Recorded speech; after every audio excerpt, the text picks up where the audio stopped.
Dejando el diablo atrás. Es el título que nuestra protagonista de hoy le quiere dar a su historia de vida. Soy Marcela Cardona y les doy la bienvenida a Descanso para el Alma Podcast, temporada Historia sin Guión. Nuestra protagonista nació en una familia católica de tradiciones religiosas muy arraigadas. Fue educada en valores morales y cristianos muy firmes. Estudió asimismo en un colegio donde todos estos principios le fueron reforzados. Según ella misma, la semilla del conocimiento de Dios le fue sembrada en su corazón, aunque tardó bastante tiempo y lágrimas para dar fruto en su vida. Su primera etapa es la etapa de la oscuridad, de los 16 a los 34 años. Corría el año 1984. Estaba en su último año de colegio. Con una compañera empezó a visitar a una señora que leía el cigarrillo. Deslumbrada por lo que esa ceniza incomprensible hablaba de su vida, quiso saber más de los modos de leer el futuro. Casi sin darse cuenta se sumergió en el mundo esotérico y en las prácticas de la nueva era. Las doctrinas de las religiones orientales la fascinaban tanto como aborrecía las de la Iglesia Católica. A sus 23 años se casó y a los 27 terminó siendo tarotista y astróloga. Pero no contenta con ser la persona a la que le leían su futuro, quiso ser la maga que veía el futuro de los demás. Su vida giraba en torno a los colores que debía vestir según correspondiera al día. Por ejemplo, lunes de la luna, el blanco. Martes del dios Marte, el rojo. El deseo de controlar fue el que la llevó a profundizar cada día más en todo ese conocimiento. Su vida se transformó en esclavitud de todas esas prácticas, total dependencia de lo que le predijeran las cartas, el tabaco, los astros, la conjunción de los planetas y la posición del planeta Mercurio. Alejada por completo de la iglesia, pensaba que Dios era una energía suprema y Jesús un maestro más. Sin embargo, no era consciente que estaba tratando directamente con fuerzas oscuras. Y cuando asistía por compromiso social a un evento de bautizo, matrimonio, primera comunión o exequias, se acercaba a comulgar con toda candidez, pues también era católica, aunque no practicante. Ella creía en Dios a su manera, era la respuesta que daba ante cualquier pregunta de este tipo. Tuvo un tiempo de prosperidad y, por así decirlo, también de felicidad. Segunda etapa, etapa del rescate. Desde el año 1999 comienza a experimentar un hastío por todo, una aburrición constante. Lo tenía todo hablando en términos del mundo, un buen esposo, estabilidad económica, una empresa, finca, carros, apartamento en el mejor barrio de la ciudad, los hijos sanos y en buen colegio, 2 empleadas que le aliviaban la carga en el hogar, en fin, todo aquello que le dicen a uno que hay que tener para ser feliz. Pero ella no era feliz. Según sus palabras, mantenía una gastritis del alma. Por causa de esa insatisfacción, se dedicó a visitar y buscar más ayuda en ese mundo de oscuridad disfrazada de luz en la que ya estaba inmersa. Al final de ese año falleció su suegro y el esposo se transformó en otra persona.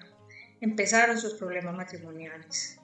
En el año 2002, concretamente a finales de agosto, estando en casa de su mamá un sábado por la tarde, una prima les dice a ella y a una de sus hermanas, con la que compartía la afición por ese mundo de espiritualidades raras, que había una señora muy especial, la que con solo ver la persona le decía muchas cosas de su vida. Las invitó para que fueran ese fin de semana siguiente. Por algún motivo nuestra protagonista no pudo asistir con su prima y su hermana. El domingo en la noche llama curiosa a su hermana para que le cuente lo que le dijo la mentalista, pues eso creía ella que era. Su hermana le dice: esa señora no es ninguna mentalista, es una persona de oración, de una casa de oración en el centro de la ciudad. La señora le hizo renunciar a su hermana a todas sus prácticas esotéricas porque Dios no las aprobaba, y le dijo todo lo que ellas practicaban. Muy seria, su hermana le dice: el sábado hice la renuncia porque yo con Dios no voy a jugar y voy a volver a la iglesia. Muy sorprendida con esto, siente una necesidad imperiosa de ir donde doña Esther, así se llamaba la señora. Su hermana gestiona una cita para el día siguiente a las 7 de la mañana. Salen en esa mañana lluviosa hacia las montañas donde quedaba la casa de doña Esther. Ella va con una soberbia y un escepticismo absoluto, pero cuando iba a entrar en la casa, doña Esther le dice: antes de entrar, quítese lo que tiene bajo su zapato izquierdo. Resulta que tenía ahí un pedazo de piel de serpiente rezado con el nombre de una persona que en las muchas lecturas había sido señalada como quien le practicaba la brujería. En ese hecho inicial su escepticismo se dio un poco.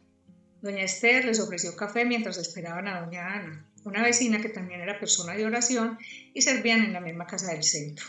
A nuestra protagonista esa palabra persona de oración le retumbaba en su cerebro. No alcanzaba a comprender qué significaba eso. Allí, en esa mañana lluviosa, el Señor tocó su corazón y se quebrantó muchísimo. Lloró. Al final le entregaron la Biblia y al abrirla recibió la palabra de Lamentaciones capítulo 3, la cual describía perfectamente la situación de cautividad en la que se hallaba su alma. Pero esto se lo reveló el Señor 10 años más tarde. En el año 2005 nuestra protagonista inicia la tercera etapa del dolor y la pérdida total. Se da cuenta que su esposo le es infiel y este descubrimiento la suma en un dolor tan profundo que la tienen que hospitalizar en una clínica psiquiátrica y ser medicada. Este dolor la lleva a cuestionar a Dios. Ella lo que ignora es que no es Dios quien la está castigando, sino el diablo que le está cobrando la factura, porque dejó de servirle, porque dejó de llevarle personas a las que ella convencía de entrar también en esas prácticas oscuras. Corría el año 2009. La empresa quiebra y a finales de ese año todo se complica más en su matrimonio. En el año 2010, en julio, se separan, lo hacen de mutuo acuerdo y ella queda tranquila por unos meses. Pero el día que llega a la casa y su esposo se ha llevado unos muebles y le ha dejado las llaves, entra en un dolor profundo y siente que necesita que el matrimonio se restaure. En esa quiebra ellos tienen que cambiar de estilo de vida porque tienen que vender todas las cosas. Se cambian de barrio, se quedan sin carro y empiezan a sufrir una cantidad de carencias y dificultades que gracias a los amigos y a la familia se hacen un poquito más livianas. En su búsqueda de oración para restaurar el matrimonio, encuentra en internet una comunidad que se dedicaba a eso, a orar por la restauración del matrimonio. Hace contacto con las personas que están en esa comunidad en su ciudad y empieza a visitar la casa de oración en la que estas personas se reúnen. Allí conoce a un sacerdote que en principio no le agrada a ella porque no le dice lo que ella quiere oír, pero es la persona que empieza a mostrarle un camino distinto, un camino nuevo.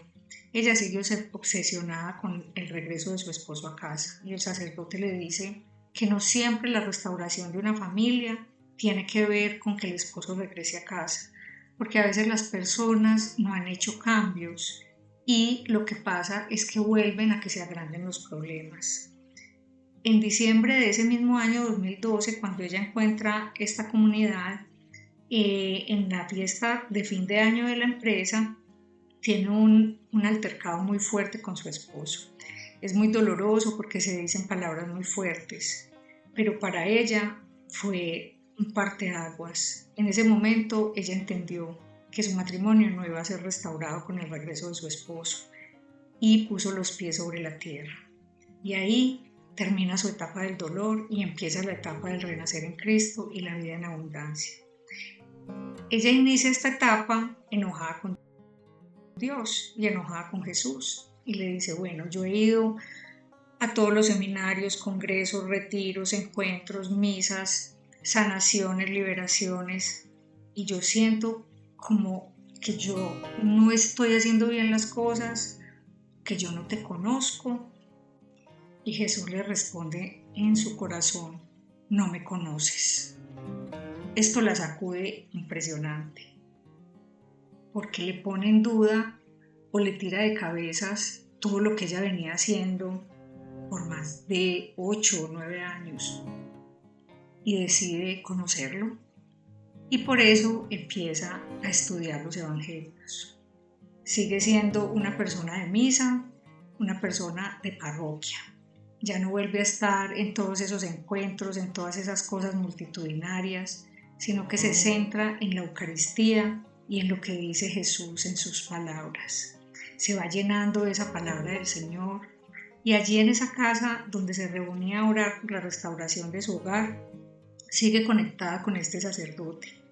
Pero ya ella no le pide a Dios que le restaure el hogar, sino que la restaure a ella y que realmente le permita tener una relación íntima y personal con él. El Señor empieza a hacer una obra en ella tan grande que incluso físicamente la rejuveneció. Y entonces ella se da cuenta que a veces cuando ve a una persona siente que tiene que decirle algo o que ve en ella algo, es un sentir y tiene algo que ver con la palabra de Dios, que ella no la conocía en profundidad. Y pregunta a una monjita a la que ella iba qué podría ser esto, porque ya las amigas le decían, cuando vayas a misa, mira a ver qué se te pone, qué palabra se te pone en el corazón para que nos contés. Y con mucho miedo de volver a caer en lo que ella era antes, pero de una manera distinta, es decir, antes leía las cartas, las runas, hacía la carta astral y ahora entonces con la palabra de Dios le decía a las personas cosas que la persona estaba viviendo, ella no quería caer en eso. Pero la hermana le dice, usted necesita un director espiritual porque el Señor se le está manifestando.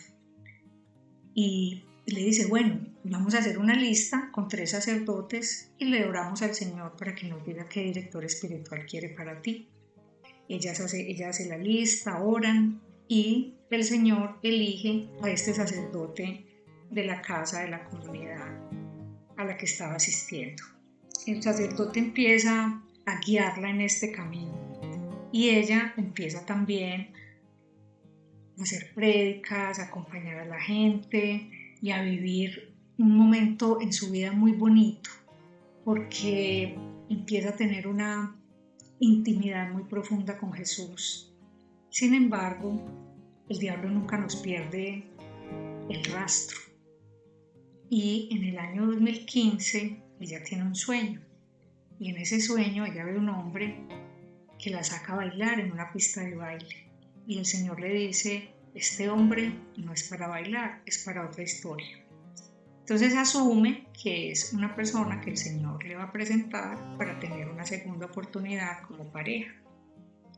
A los meses, más o menos en noviembre, un amigo le dice que lo acompañe a una grabación musical. Cuando ella llega al lugar de la grabación musical, se encuentra con este hombre con el que ha soñado. Y eso le causa un impacto muy grande y tiene con él una conexión muy fuerte. Pero este hombre no era un hombre bueno. Ella empieza a enamorarse de este hombre y a querer estar con él. Sin embargo, en su corazón sentía una angustia, algo no estaba bien, algo no estaba funcionando.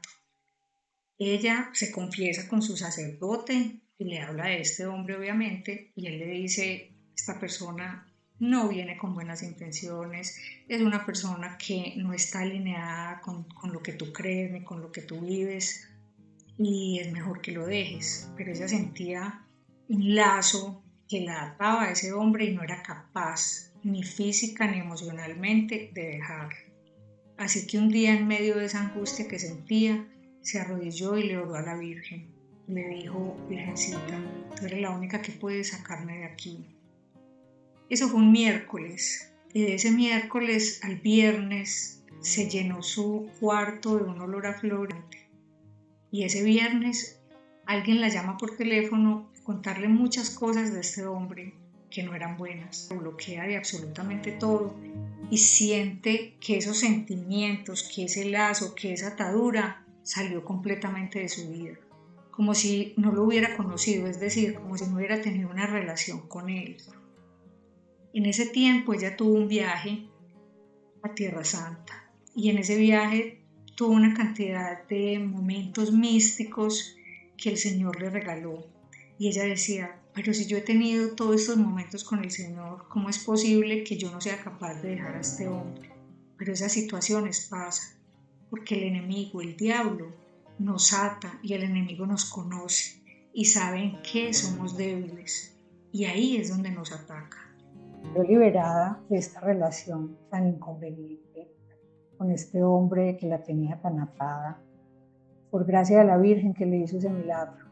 Entonces ella piensa que va a hacer más con su vida. ¿Cómo va a encaminar de ahora en adelante su relación con Dios? ¿Cómo va a manejar ese don o esos regalos que el Señor le ha dado de oración, de revelación, de poder entender su palabra, de poder llevarla y compartirla con otras personas? A partir de ese momento, toma la decisión de consagrarse completamente al Señor. y en una ceremonia, el día de su cumpleaños, hace su consagración de vida. Desde ahí se dedica al servicio al Señor con sus prédicas, con el acompañamiento. Son los testimonios de estos acompañamientos que vamos a escuchar en nuestros próximos episodios. No te pierdas a Descanso para el Alma Podcast y recuerda no abrirle la puerta al diablo hay que dejarlo atrás.